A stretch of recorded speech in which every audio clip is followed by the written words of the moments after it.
beginning of the idea of freedom began in this land. And the purpose is to make the Jewish state not only a dream that comes and goes, but a reality that stays. I think it's more than just praying for Israel. I think it's good for people to be here, but we must stand with Israel in every way. You can be a Jewish person without being a Christian, obviously, but you cannot be a Christian without understanding the foundation where you came from. Many consider you to be one of the closest foreign leaders to President Trump. I think we have a bond of destiny. It's a bond of understanding that we are living in times that can forge the future. And I think President Trump has done wondrous things for us. And now, a Daystar special event.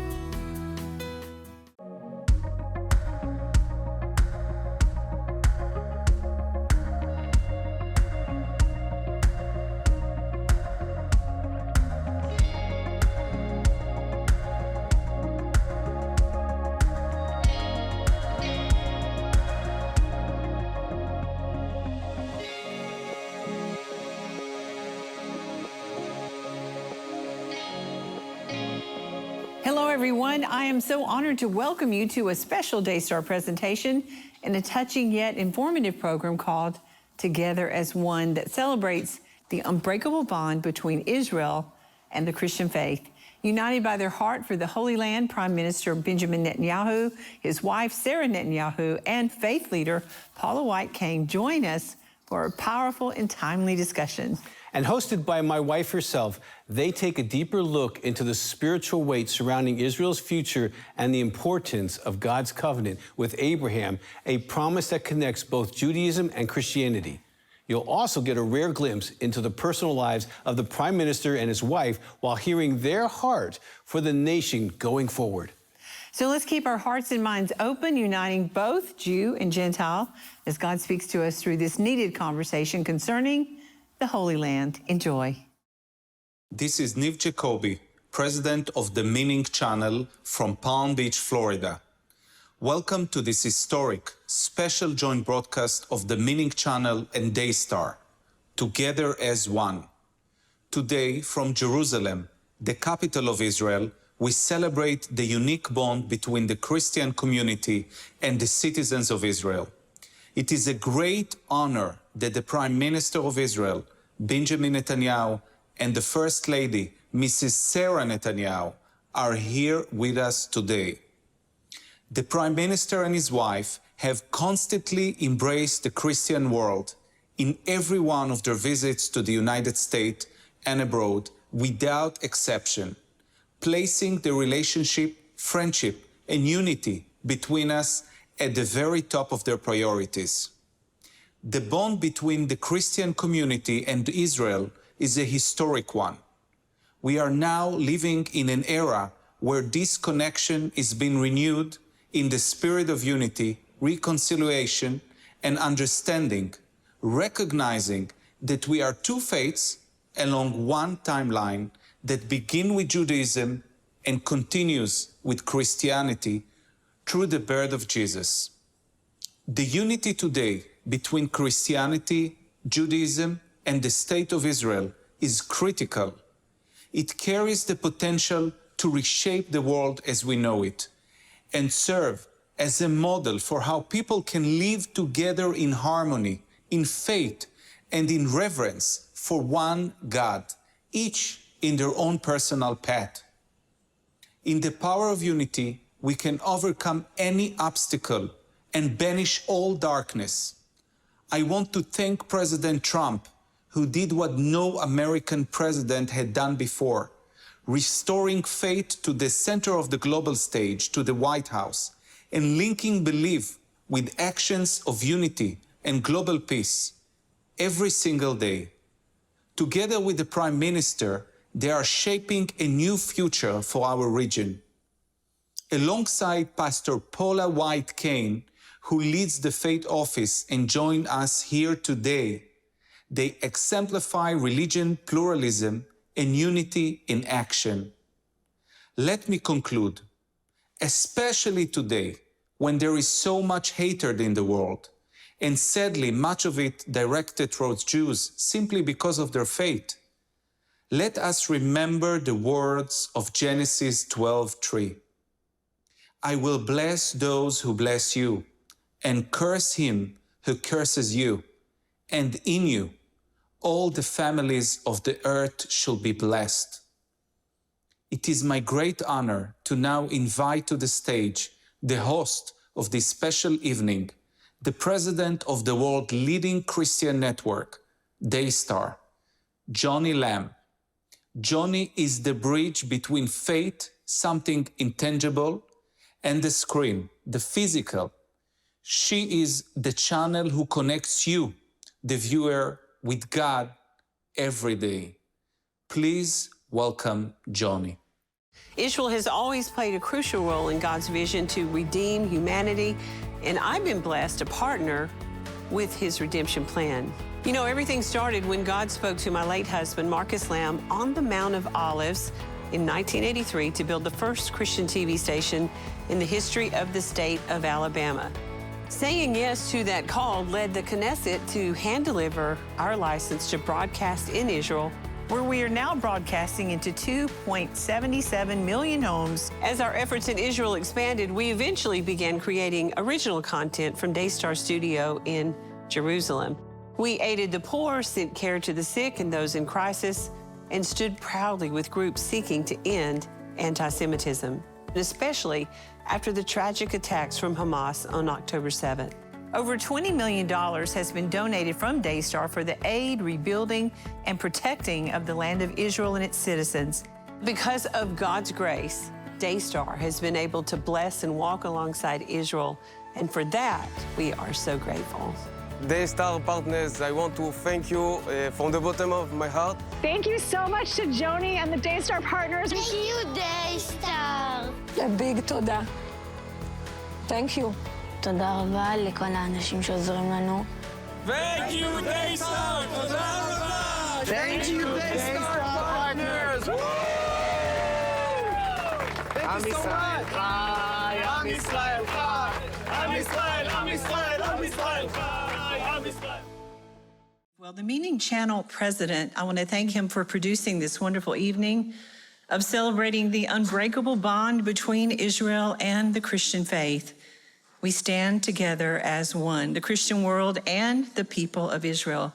Thank you to the many dignitaries who have joined us for this special evening. And on behalf of Daystar and millions of viewers that will see this worldwide, I want to thank you for this opportunity to show our love and support of Israel. This evening, I have the distinct honor of introducing our esteemed panel of guests, Prime Minister Benjamin Netanyahu, First Lady Sara Netanyahu, and my dear friend, Pastor Paula White Cain. Well, Prime Minister Benjamin Netanyahu is the longest-serving prime minister in the history of Israel, having held office off and on for a total of 18 years. Under his leadership, Israel has faced and overcome unprecedented challenges, including the horrific October 7th massacre, the deadliest attack on Jews since the Holocaust.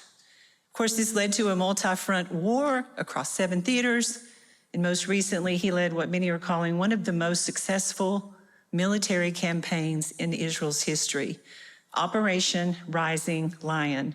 It struck a decisive blow against Iran's nuclear capabilities, and the Prime Minister's legacy of national service runs very deep. His father edited the Israeli Encyclopedia, and his brother Joni Netanyahu was tragically killed serving his country during the daring 1976 rescue mission in Entebbe. Well, today the Prime Minister continues to carry on that heritage with a heart for people and a dedication to his country that is unprecedented. Sara Netanyahu, the First Lady of Israel for 18 years, is a remarkable woman in her own right. Our President, Donald Trump, once called her Prime Minister Netanyahu's secret weapon, and many Israeli media outlets have referred to her as the Iron Lady of Israel. Well, she's a devoted mother to their 2 sons, Yair and Avner, and she's a highly respected psychologist who has served for many years with the Jerusalem municipality, supporting young people through life's challenges. Her father participated in the first Bible study circle at the residence of Prime Minister David Ben-Gurion, and for decades, He was a dedicated Bible teacher, educating generations of students and instilling in them a deep love for the scriptures. A Bible teacher, a scholar, an author, and a poet. 3 of her brothers were national Bible quiz champions in Israel. Her son Abner was crowned Israel's Bible quiz champion at the age of 15 and went on to become the runner-up in the International Bible Quiz, a family devoted to the Bible. First Lady, I would like to personally thank you for being an incredible example of strength, humility, and grace. And it is said that behind every great man, there is a great woman. And today, First Lady Netanyahu, we honor you as that great woman. Pastor Paula White, our honorary guest, is a cultural reformer, a spiritual pioneer, one of the most influential Christian voices of the 21st century. She has dedicated her life to uplifting others through her powerful messages of faith, love, and resilience. An influential author and speaker, she has shared her insights globally, inspiring countless individuals to embrace their purpose and live a life of faith. Recently, she was appointed as senior advisor to President Trump for the White House Faith Office. And of course, she possesses a deep love for Israel and its people. Her commitment was evident in 2017 when she played an instrumental role in recognizing Jerusalem as the capital of Israel and helping move the U.S. Embassy from Tel Aviv to Jerusalem. Her work on behalf of Israel continues today. Pastor Paula is a humanitarian force, philanthropist, tirelessly advocating for the one and addressing critical issues such as poverty, education, and mental health. Her unwavering commitment to serving those in need has made a profound impact worldwide. She's a devoted champion of faith, and she is a true friend of Israel.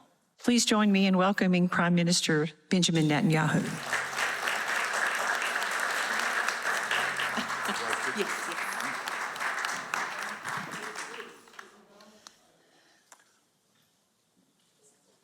Thank you, Joni.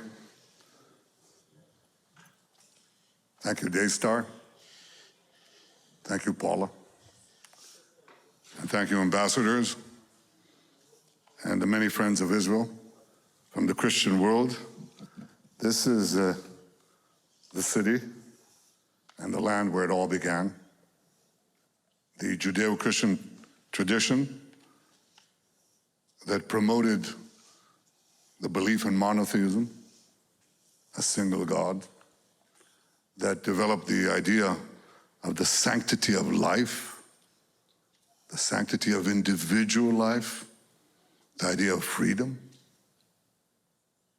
In an ancient world that was swamped with massive slavery, to build these ancient empires, the Jewish people came out with the idea that slavery should be limited and ultimately removed. This was revolutionary. The beginning of the idea of freedom began in this land.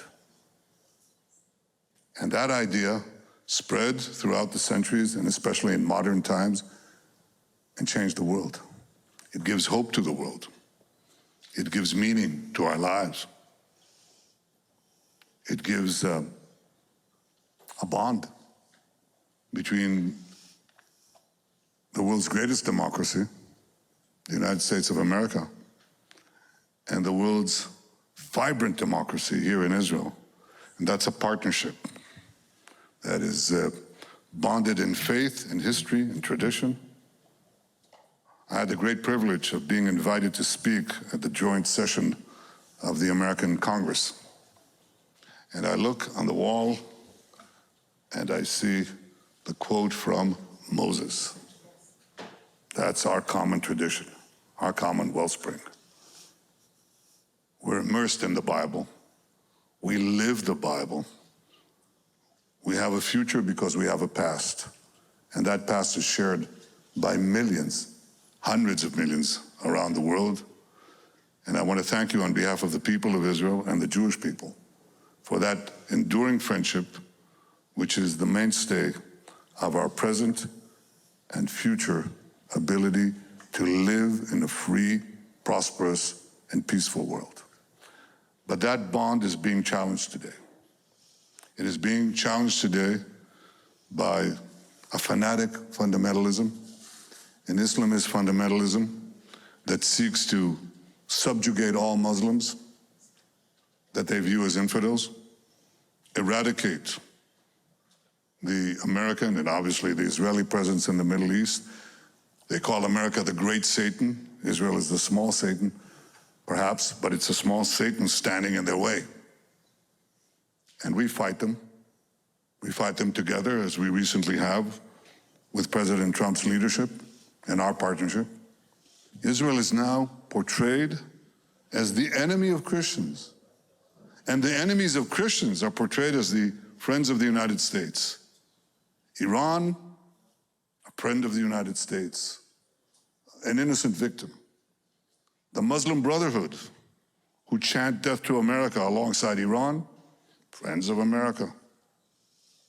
Hamas, these monsters who burned babies, raped our women, beheaded our men, and chant death to America, friends of America.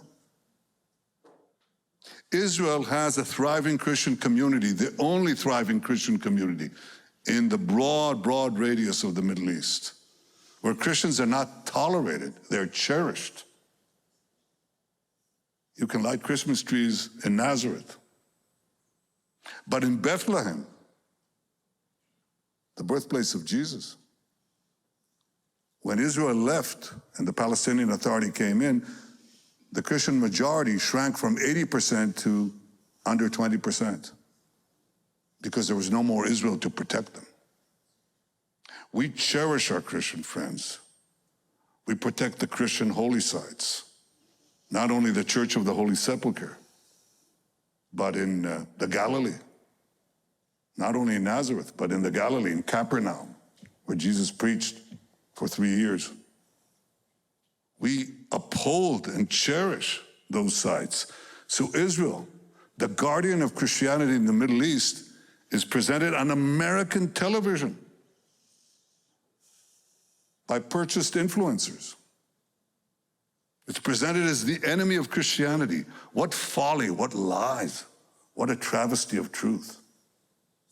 So one of the things we have fought now, a 7-front war, we have an 8th front. And that is the front and the battle for truth. And I can think of no one who can carry this battle alongside with us, no one who can do it better than you on this channel, than you, Paula, and our many Christian friends who must fight for our common values, who must stand up for the truth. And by standing up for the truth, you stand up with Israel and you stand with the Jewish people against this abomination of falsehoods. We can win this war exactly as we win the 7-front war. And I thank you for your support. I want to address also the ambassadors who are here. Your countries have strong Christian communities and a strong bond with this too. And I want to thank you for your support and the many, many, many millions around the world who voiced support for Israel during our great battles here. We haven't finished, but we're winning and we'll continue to win. But the main thing that I want to stress is the importance of winning the battle for truth. And that is a battle that we fought even as we speak now. Israel is presented as though we are applying a campaign of starvation in Gaza. What a bold-faced lie. There is no policy of starvation in Gaza, and there is no starvation in Gaza. We enable humanitarian aid throughout the duration of the war to enter Gaza, otherwise there would be no Gazans. And what has interdicted the supply of humanitarian aid is one force, Hamas. Again, the reversal of truth. Hamas robs, steals this humanitarian aid, and then accuses Israel of not supplying it. Well, we've enabled the amount required by international law to come in. There are hundreds and hundreds of trucks loaded with tons. So far, we've supplied 1.9 million tons of food since the beginning of the war, almost 2 million tons. And now we have hundreds of trucks that are waiting on the Gazan side of the Kerem Shalom crossing. And it's international organizations, some of them very well intended. And it's the UN too. food that they purchased. And we said, go ahead, deliver it. And they said, we can't because combat is going on. And we said, yes, we're combat, we'll fight. Where we're fighting, we'll continue to fight. But there are safe corridors. You can bring the food to anywhere you want. That is not a problem. So we've just announced that formally. Here are safe corridors. And the UN has no excuses left. No excuses left. Stop lying. Stop finding excuses. Do what you have to do and stop accusing Israel deliberately of this egregious falsehood. There is no starvation in Gaza, no policy of starvation in Gaza, and I assure you that we have a commitment to achieve our war goals. We'll continue to fight till we achieve the release of our hostages and the destruction of Hamas's military and governing capabilities. They shall be there no more. We shall not have any more of these massacres. We shall not have any more of these monstrosities. We stand for human freedom and human life, and that is not commensurate with Hamas or with Iran, other Iranian proxies. We have fought this battle together. We shall win it together. And I want to assure you that we have great faith in your faith and in our faith. We have a common bond. It is strong. It is something that represents the vast majority of Americans and I would say just about all Israelis. And by the way, Jews and non-Jews alike, because we know that our standing together assures our common future. So I want to thank you on behalf of the State of Israel for everything that you're doing, and as the saying goes, for everything that you will do. Thank you all. Thank you very much. Thank you.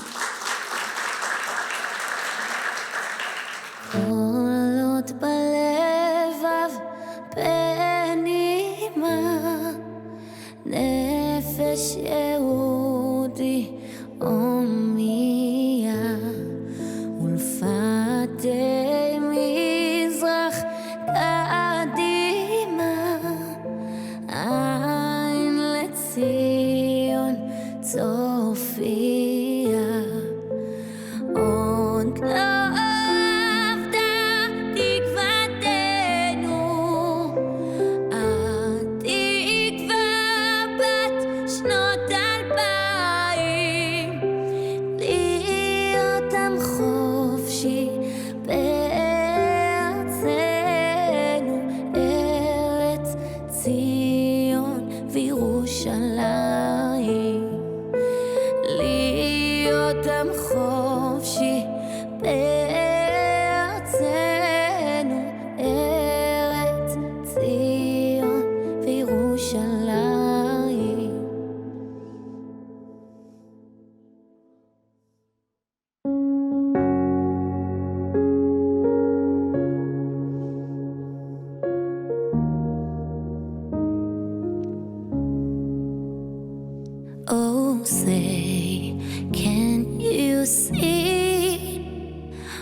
And the hum of them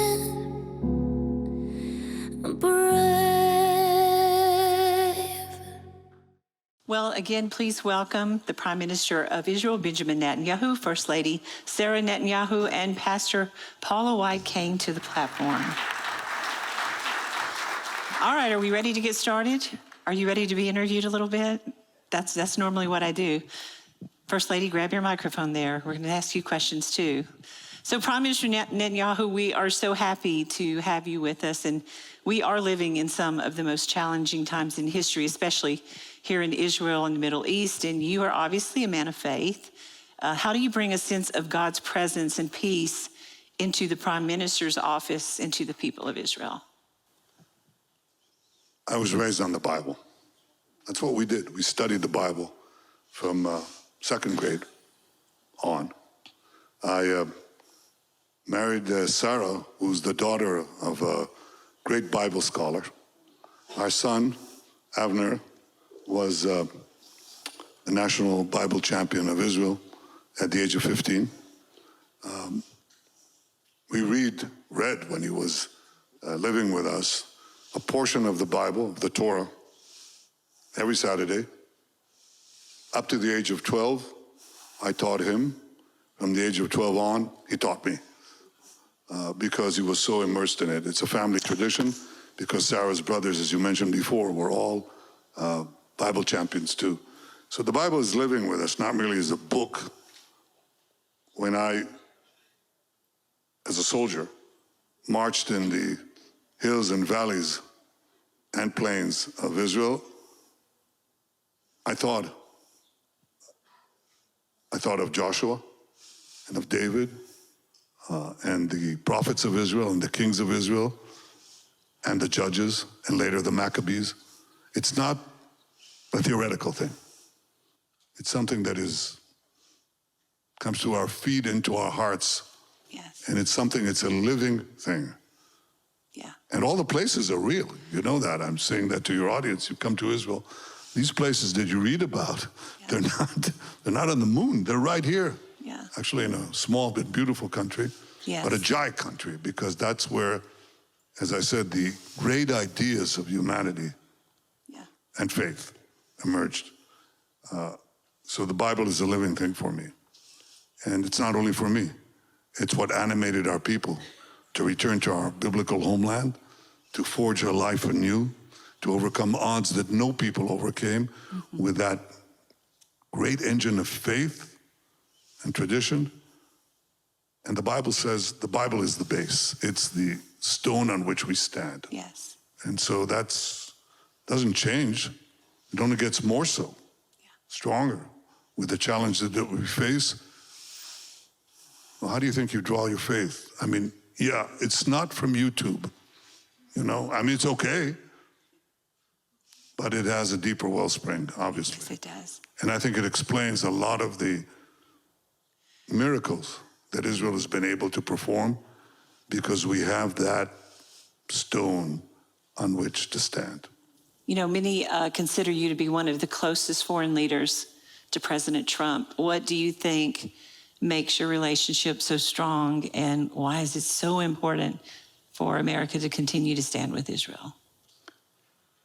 Well, I think we have more than a friendship. We have a bond of faith and national interest. I think we have a bond of destiny. It's a bond of understanding that we are living in times that can forge the future, that can safeguard our common free civilization. And I think President Trump has done wondrous things for us. He recognized Jerusalem as Israel's capital. You have to think, how could they not recognize it? For God's sake, King David declared it our capital 3,000 years ago. You think it'll be about time that others would recognize it. Well, for some reason they didn't, with some exceptions, by the way, important ones. But President Trump just did it. And then he moved the American embassy to Jerusalem. He just did it. And then he recognized our sovereignty over the Golan Heights. He just did that. And then he walked away from the disastrous Iran nuclear deal that paved Iran's path with gold, with hundreds of billions of dollars, basically allowing them to get nuclear weapons. And then we forged together the Abraham Accords, which brought peace with the 4 Arab countries. and then we acted together against Iran. This comes from a deep, deep partnership, not only personal, but one that is both personal, but also national and also international. And I think it comes back to those basic values that I described. And I think it's a very strong bond. Yes. And we have work to do. We haven't finished. We do. Well, it's an honor to have the First Lady with us today. Thank you for being here. And if I may, Madam First Lady, I'd like to ask you a more personal question to help us better understand, of course, the values and experiences that help shape the person you are today. So give us a glimpse of your childhood. What kind of home did you grow up in? Tell us a little bit about the environment and, of course, your formative years. Thank you for having me. I was born in a little town in the north called Kiryat Tivon, and actually from the window of my house we could see the Bet She'arim, the ancient city of the Talmud period, like 2,000 years ago, with all the historic. Like when we say ancient in Israel, it's like 2,000 years ago and more. In America, it's a little bit less, but so this is what I saw as a little child. And as my husband said, I was born and raised in a house of the Bible. My father was a Bible scholar and a teacher, I think thousands of students, and like generations, he were his students, and he was a scholar, and like you said, he was one of the first people that were in the first Bible lessons in the Prime Minister's house, David Ben-Gurion. And afterwards, he also wrote poems and the stories about Israel and about his family and about the Holocaust. He was the only survivor from the Holocaust. He came from Poland as a young guy, and just because he was Zionist. And he lost all his family there. So he wrote a lot of stories and poems about the Holocaust and about the Jewish people that has to survive. So as a little child, I saw my brothers preparing to the Bible champion, and we studied Bible every Saturday and Friday. And it was like the whole thing around it. And you can combine between Bible and other things. Like everybody in my family are scholars, and one of my brothers is a professor, a very famous one of mathematics and physics. But he was also the Bible champion when he was 10, I think. So it goes with everything, and I think that the thing that, it's like a habit to say, the Bible is for the religious. Not so much. I think it's for everybody. Jewish and Christians and all of us. This is the core of our history and our being a civilization. So this is. Thank you. Well, Pastor Paula, we are honored to be here today. And of course, honored to have you spend a lot of time in Israel. What can you share with us from your personal life story about your connection to Israel and the people here? So much, but I first want to say thank you, Joni, and Prime Minister, and First Lady Sara. I'm just so honored to be sitting up here with, I believe, God's chosen for everyone. Israel and me being here in this is very sacred to me. Yeah, it's very holy. It's intimately a part of who I am, not just somewhere that I'm going. I've been to almost 120, 30 countries, but Israel to me is home. Mm-hmm. I came, people that know my story know that I didn't grow up in a Christian home. I'd never heard of a Bible or Jesus, didn't know the name, or didn't know anything about Judaism or Christianity or any other religion.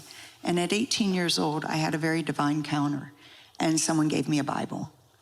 And they began to tell me about a God that loved me, and it changed my life forever. They told me to go find a church. I went. I was 18 years old, and most everyone was 60. Now that's young, but they were very old to me at that time. So I said, I need that book. I need that book. Yeah. I got that book, and as you know, Joni, I did nothing with my life.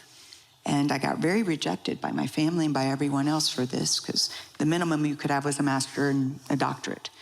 And I did nothing but stay in the Bible. 2 years later, I had an opportunity, this was in the 80s, to come to Israel. I came to Israel, and I'll never forget, the Bible became alive to me. Every parable I read, every story I read, every word from Genesis to Revelation, it not only had historic meaning, which is vitally important, because if you don't know your history, you'll never know your destiny. It helped me understand my present. It backed it up with the archaeological, with science, with physical. So I could understand, I was the curious seeker. So I didn't understand, well, how did Jesus stand over here and say that? They didn't have microphones. How could they hear that? Until I actually went there and saw it was like an amphitheater. Right. I was like, my goodness. And there's where the seeds are, and there's where the farmers are. And it all made sense. Beside that, the culture is the best. It's got the best vegetables on the planet. Yeah. And the best food. Great food, yes. And the most beautiful culturally place. The people are so loving and so good. So not only did I start like that, but I then didn't just come back and want to see the sights. I brought thousands upon tens of thousands back to Israel, because I think it's more than just praying for Israel. I think it's good for people to be here, but we must stand with Israel in every way. And then I'll jump up to 2023, my last visit right before the horrific day of October 7th, and why this is so important. We were doing a lot of campaigning and working for, out on the trail with President Trump and my organization and just Awakening America. And we usually take 2 weeks with our grandchildren and children for summer. We were going to steamboat our happy place and over to Europe. And I really felt like Hashem, God spoke to me and said, no, go to Israel. And I have friends and deep relationships all over. So we did. We brought our grandchildren and children. We didn't go to the normal places that people would go to, Christian sites. We celebrate Shabbat. We go in bed in families. We were at Gaza. We were in Samaria. We were at Argo Farms with Jeremy and Ari. We were all over. We went coast to coast 2 weeks, every bit of it. Our grandchildren made pen pals with children in Israel. And that is so important, because when you make relationships, it's not just something you see on TV. So my grandson at the time, 4 years old, when he was 5 years old, and my granddaughter, 7 years old, weeping if their friends were still alive, praying over them, that every time a bomb would go off, when they would have to get in shelter, communicating with them. We don't feel like we're in America and they're in Israel. We are all one family. And it is so important that you don't just hear about Israel, but you become intimately a part of Israel. Yes, you experience it, for sure. Absolutely. Well, Mr. Prime Minister, as the steward over the nation of Israel and God's chosen people in this challenging hour, as best as possible, can you explain the spiritual weight of that assignment that you feel? And I know that there are Christians that are praying for you all over the world.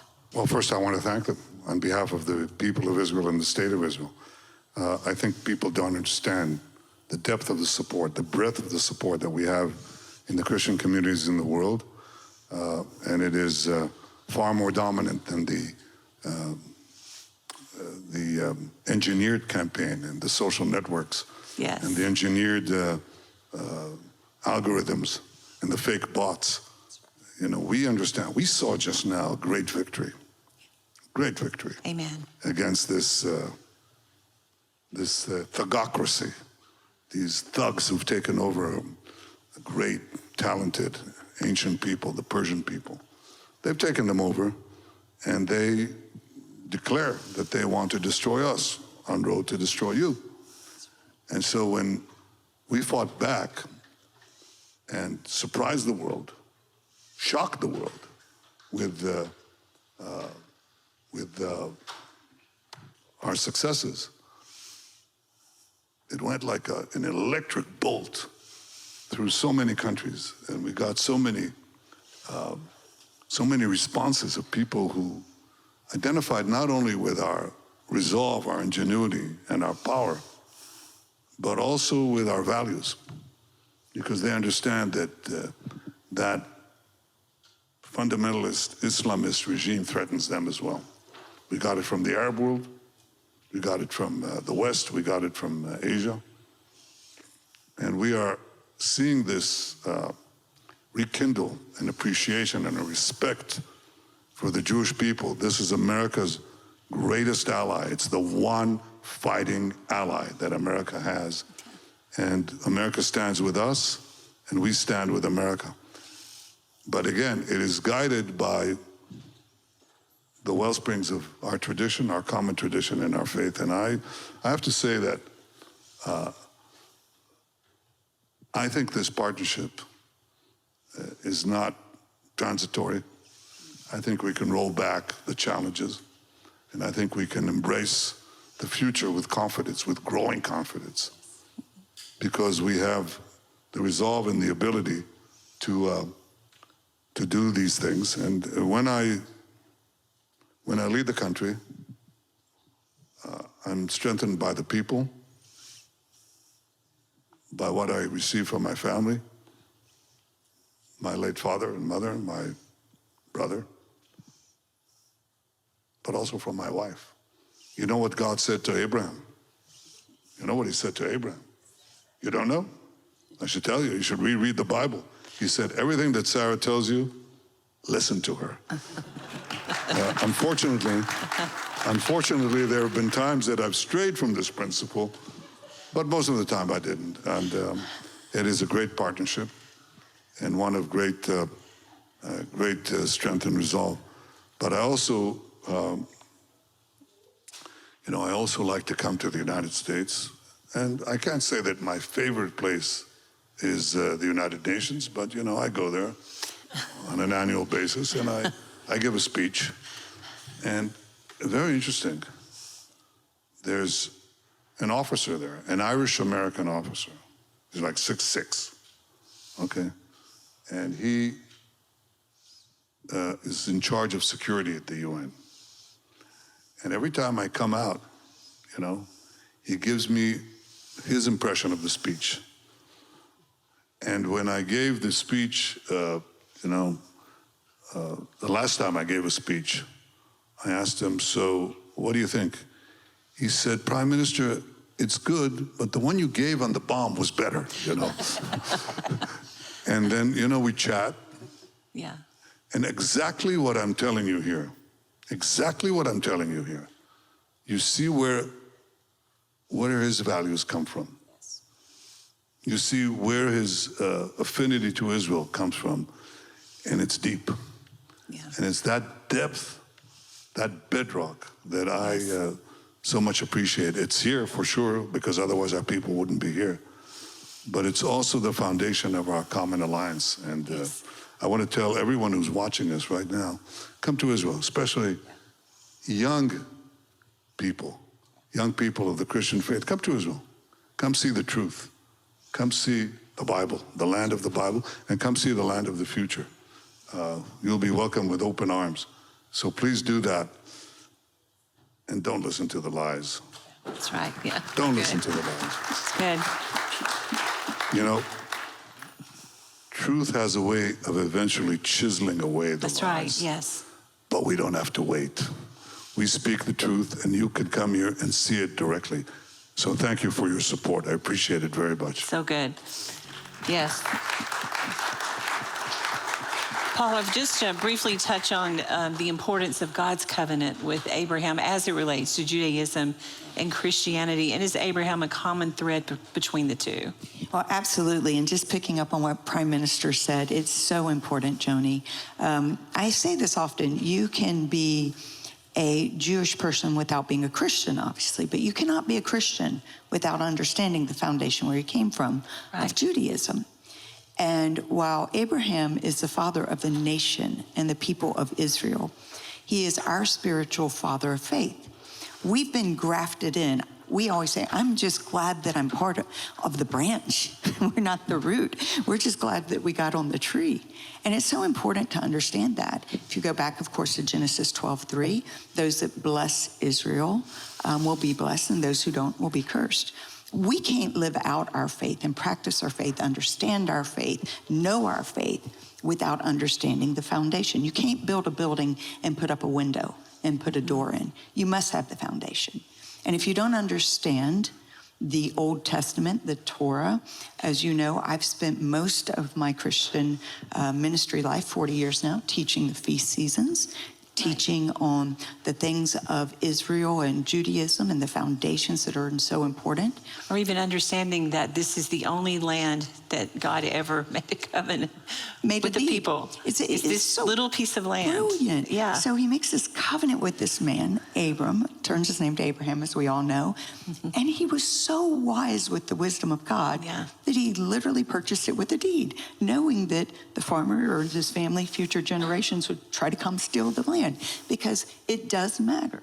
Listen, Prime Minister, we know there's nonsense and we have our own battles in America of lies and fallacy. And this is not the first one. We've had it in Christianity, where they tried to put in replacement theology or stand against Israel or the Jewish people. And it's absolutely nonsense. From cover to cover, Genesis to Revelation, you never want to be on the wrong side of Hashem, the wrong side of God, or the wrong side of history. God has a sovereign people and he has a sovereign place. And there's a place both for the Gentiles. Romans in our New Testament lays out everything. We know exactly what he does from that chapter 1 all the way to the end. You can read from the beginning. And so we pray that there will be people unveiled. And I can say this to you, because this is not a spirit, it is a spiritual battle. Ephesians 6:12, we're not wrestling against flesh and blood, but it's devious, because there are people that are being well-funded, as you said, to spread lies. But we know the truth sets us free. Yes. And the truth is that he is the God of the Bible. He is the God of Israel. He is the God of Judaism. And thank goodness we have been grafted in by our Father of faith. And he is the God of Christians. Amen.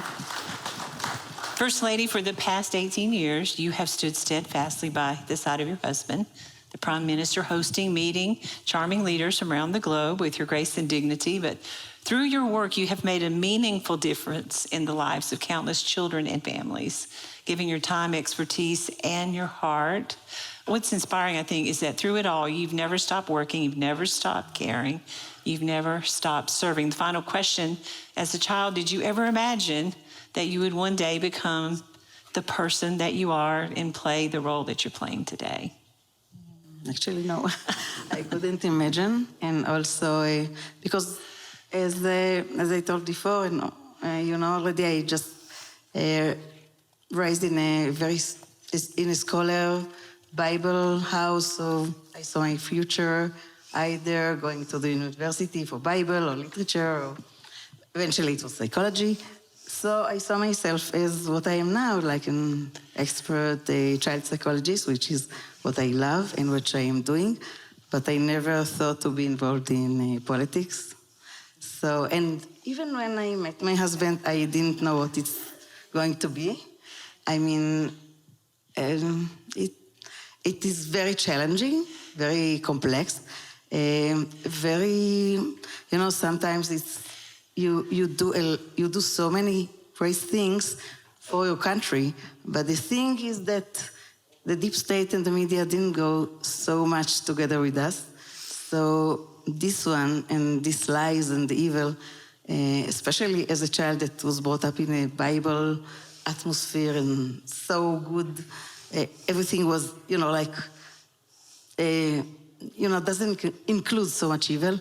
And I was always couldn't understand, and it was every time surprising. I mean, after 18 years, I got used to it, but it's very, I don't think it's something that was in my dreams.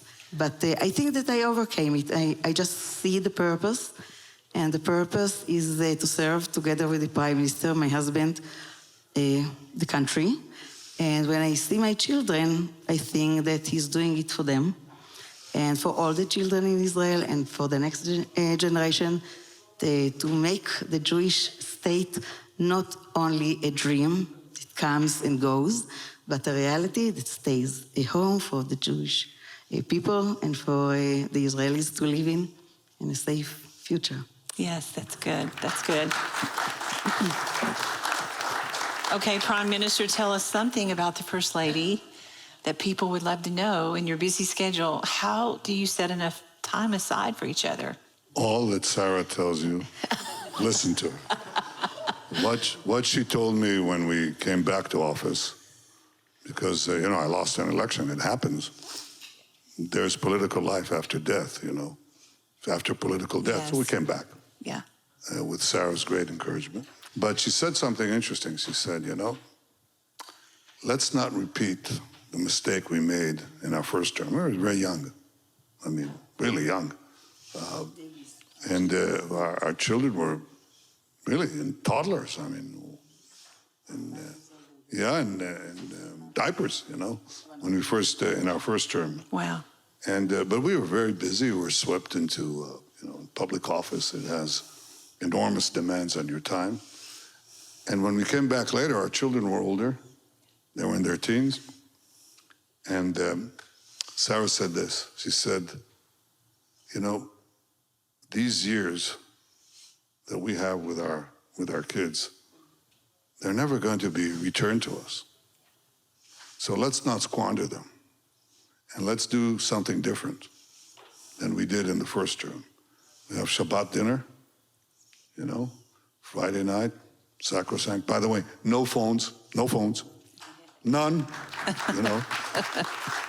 You actually sit and you talk, and then in Shabbat, we have lunch together, no phones, sit and talk, and read the portion of the Bible. Yeah. She did for years.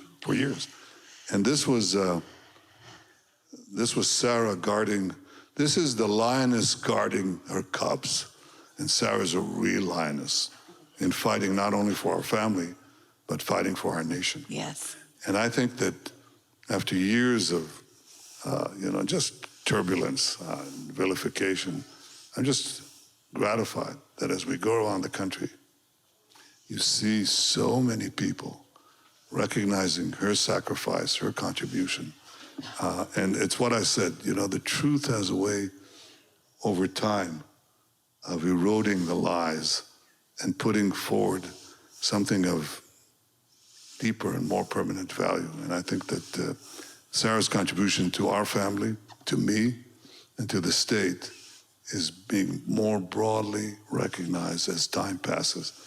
And I'm grateful to you for enabling me to describe this to a global audience. Yes, thank you. So I thank you. She is a lioness and you are a lion. I declare that. Pastor Paula, just... Well, the real lions. That's right. You know who the real lions are? Yes. The real lions are the people of Israel and the soldiers, the men and women of the Israeli armed forces and security services. They are fighting lions. And it says in the Bible, the people of Israel, about the people of Israel, they shall rise like lions. Yes. And boy, did they rise. They did. They rose like lions and surprised the world. We had this awful surprise attack on us. And the people rebounded, and the soldiers rebounded, the regulars, the reservists, and just shoulder to shoulder, just pushed back these evildoers. And I think are rewriting the chapters of history. And the rising lionesses of Israel. That's right. We have both. We do, yes. Pastor Paula, could you give just your heart and closing comments just with our audience right before we close? I'd love to, but I want to say I do believe that Prime Minister and Sarah will go down in history as probably the greatest Prime Minister to serve for Israel. And I say that so sincerely. I've been with, I believe that.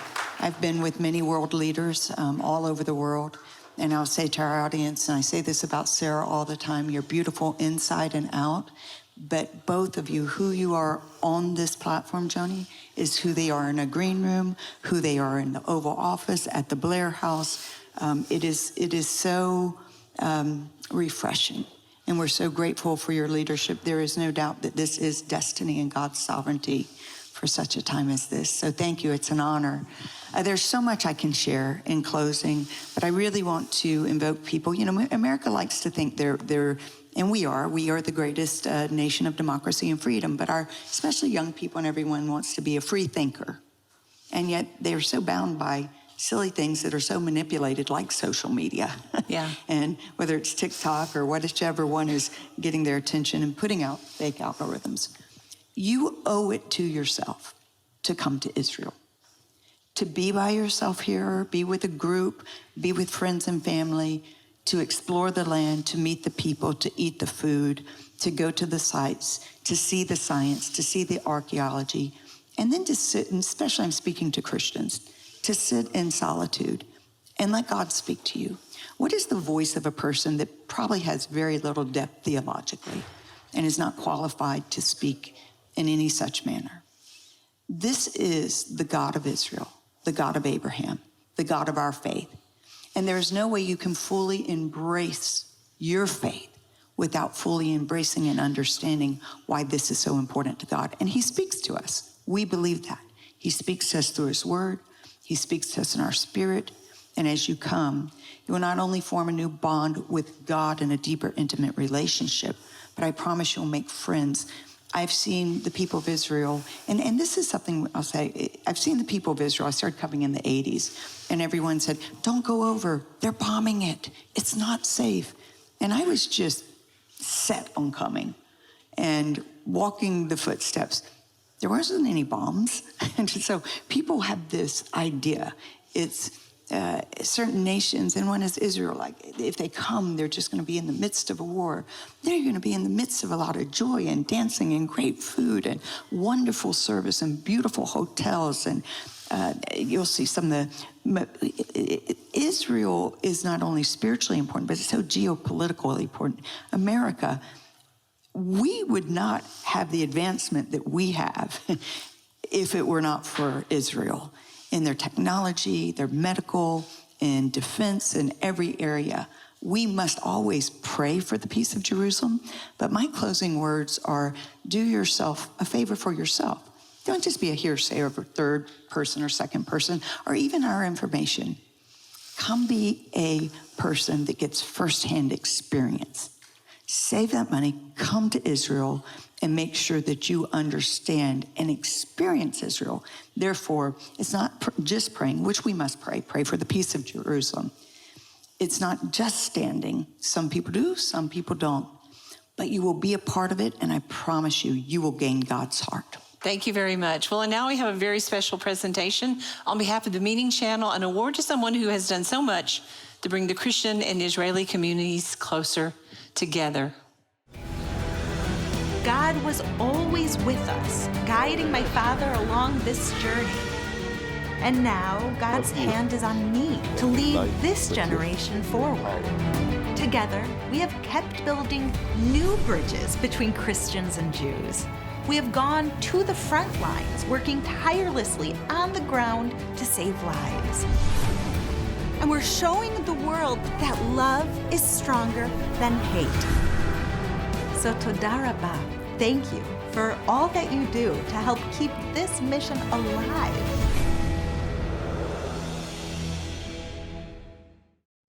This special award of recognition is presented on behalf of the Meeting Channel in the presence of the Prime Minister and the First Lady of Israel to Ms. Yael Eckstein, President of the International Fellowship of Christian and Jews, in recognition of her work and the legacy of her late father, Rabbi Yechiel Eckstein.